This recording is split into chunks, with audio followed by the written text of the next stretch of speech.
Good morning, everyone! Today, we are going to tell a story using spoon puppet. And not just any story, this is a famous European folktale. Most of you must know this story, so buckle up and ready your ear to hear our story. Are you guys ready? Let's begin our journey into the forest. Once upon a time, deep in a peaceful forest, lived a family of 3 bears. This is Papa Bear, strong and loud. Good morning. This is Mama Bear, kind and caring. Hello, yes. And this is Baby Bear, the smallest and cutest. Hi, I'm hungry. Far away lived a curious girl named Goldilocks. I wonder what new things I will see today. What does curious mean? Anyone? One morning, the 3 bears made porridge for breakfast. Mine is too hot. Mine is when I'm ready. Mine is perfect, but we must wait. So the bears went for a walk to let the porridge cool down. Then came Goldilocks wandering happily ever after. Oh, a house! Should I go in? What do you guys think? Should she enter without permission? I just take a quick peek. The first porridge is too hot. The second porridge is too cold. But this one is just right. Then the Goldilocks tried the chairs. The first one she sat on the Papa Bear's chair. And then she sat on the Mama Bear's chair. And then suddenly,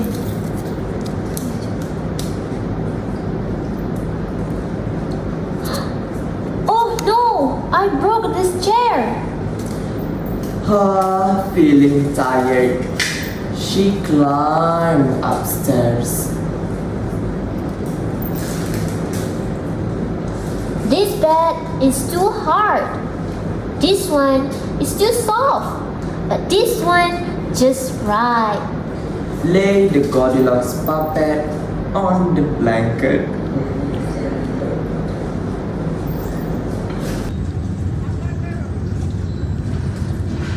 After a moment later, the bear returns to their home, hoping to enjoy the porridge that Mama's bear prepared for them. Unfortunately, they were shocked to see their wooden door were not closed. They ran towards the door and see that their house is being broken into. Someone ate my porridge. Someone sat on my chair. Someone broke my chair.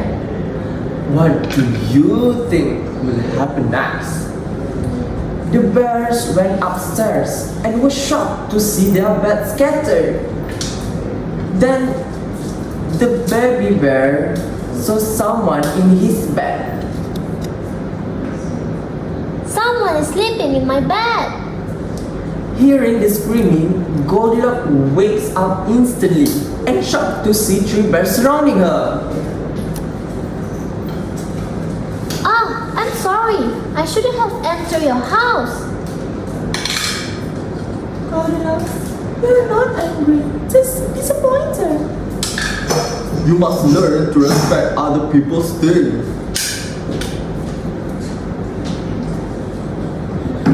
Will you please fix my chair? Yes, I will. I promise. Then Goldilocks started to fix all her mistakes. For example, the tiny chair she had broken. Goldilocks also cleaned the table and prepared the porridge. Dear Papa Bear, Mama Bear, and Baby Bear, I am really sorry for breaking into your house. The bears forgave her and she learned a powerful lesson, which is that curiosity is good, but only when you are respectful. This story comes from Europe, but the moral is found everywhere. In Malaysia too, some countries' stories, bawang puting, bawang merah. Every culture teaches good values, respect, Responsibility and honesty. Bye! Good morning everyone! Today, we are going to tell a story using spoon puppet. Bears. This. Kenapa? So now for the session of Q&A, does anyone have a question for us? Yes, okay. So, what do you think Goldilocks learned from this experience in the story? I think Goldilocks learned that she cannot enter anybody's house without permission because it's clearly disrespectful for both sides in the story. Yeah. And this story also concludes that we should not interrupt someone's privacy, including breaking into someone's house without their permission, or maybe taking someone's things without their consent. So this story told us that Goldilocks are not a evil person, but someone that don't know about the privacy things. So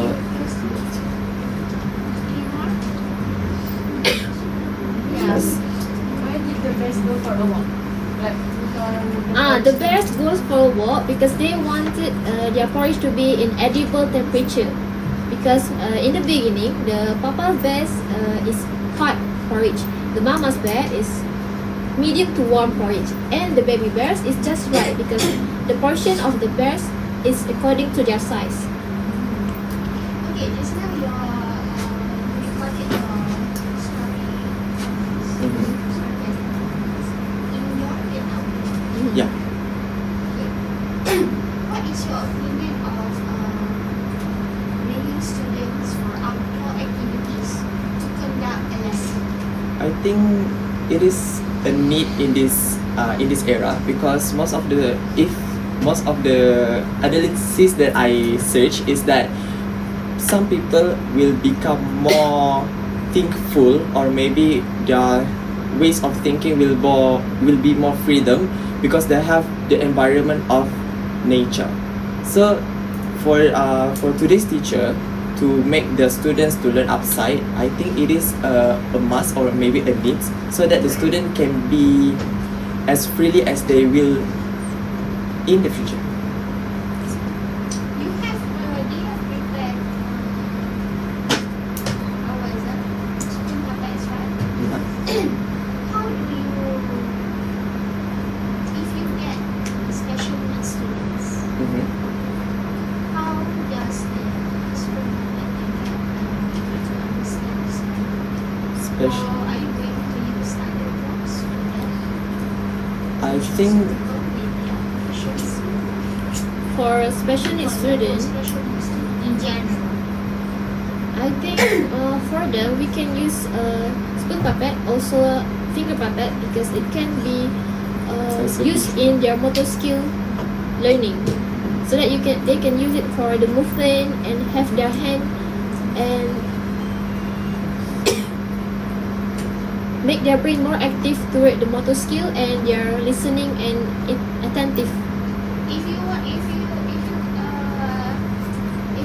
to do that simple fair, you don't prepare for them, right? But you put up the materials for them.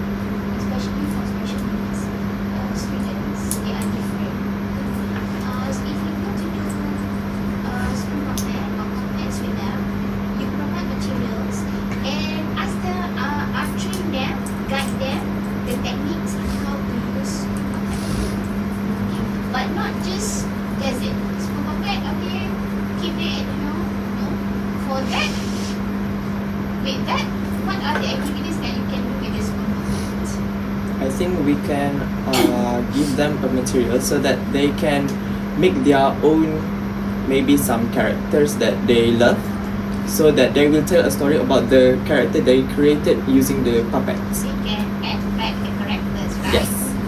But you have to guide them what are the characters that you have mentioned in your story. You cannot just, okay, with this puppet, okay, I want you to act like what? Bear or something like that. You have to introduce first the characters. List down the characters.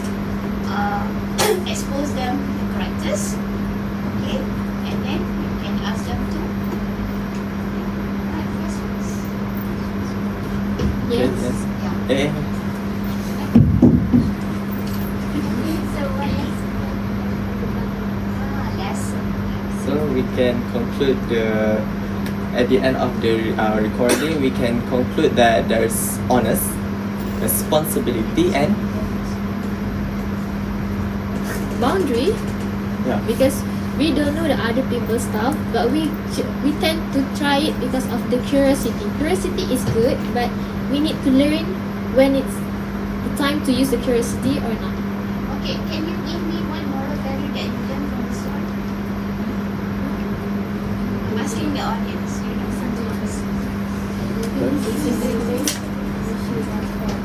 one word. Okay, respect. Okay. Yeah, respect. Yeah. Okay, now, how are you going to teach the students respect?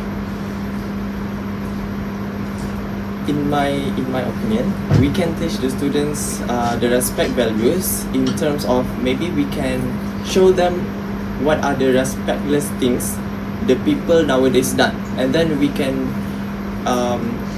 emphasize to them like such inactivities, that this is not a ways to deal with others, to communicate with others. For example, the action. We can teach the role play to the students that this is a bad things to do to other people, and then eventually they will slowly to copy the action towards the others students. How do you teach respect so that your students understand? Yeah. Because some students, we cannot expect them understand what is respect, right?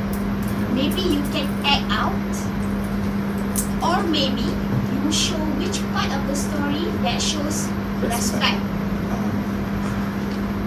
Because if you explain respect,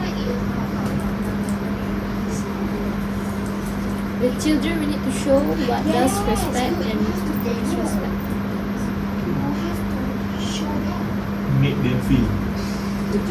So,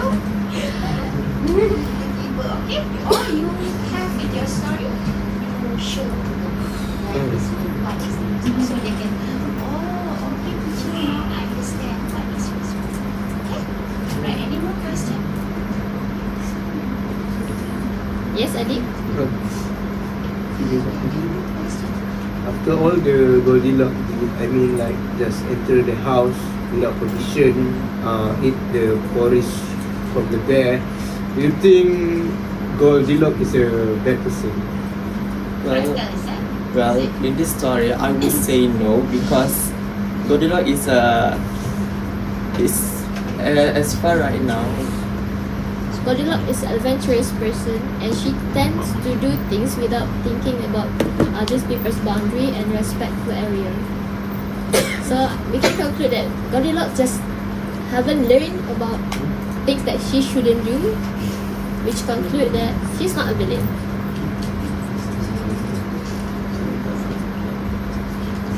Okay. Last question. So last question. Any more Last question, questions? yeah.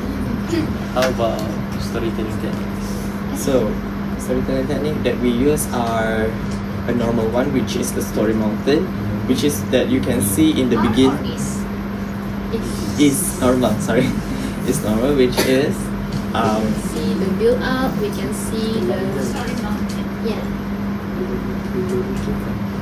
How are you going? Last question. Since you are using story mountain, maybe I think you can